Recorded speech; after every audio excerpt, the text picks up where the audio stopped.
À tous les parents qui, comme moi, ont perdu un enfant victime de la route. Le 11 juin 2011, mon fils David a été tué au bord de la route, un soir où il revenait tranquillement d'une soirée. Il a été abandonné dans son sang. L'auteur a continué sa route sans se faire connaître. Depuis presque 2 ans, je ne sais rien de l'avancement de l'enquête. 2 ans de silence, de supposition, de calvaire pour mes 2 autres enfants et moi-même.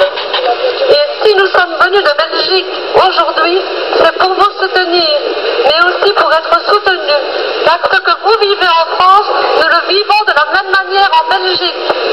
Les victimes de la route sont trop souvent considérées comme des dégâts collatéraux d'une circulation qui a tous les droits.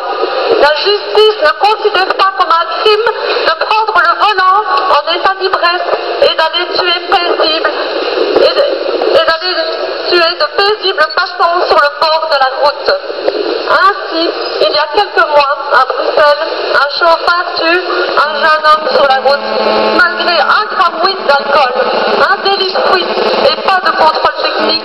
Il écope à peine de 2 ans de prison, dont 1 an avec sursis et seulement 300 heures de travail. Les condamnations sont humbles, je pourrais vous en faire toute une litanie, mais je vais en rester là. Ensemble, nous devons nous battre pour changer la donne, pour changer la loi, aussi bien en France qu'en Belgique.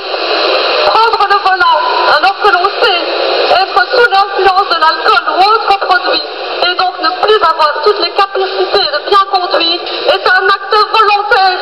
L'acte volontaire de prendre le risque de tuer, c'est cet acte qui doit être sanctionné et d'une peine criminelle.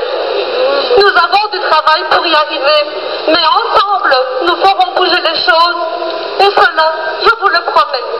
Merci.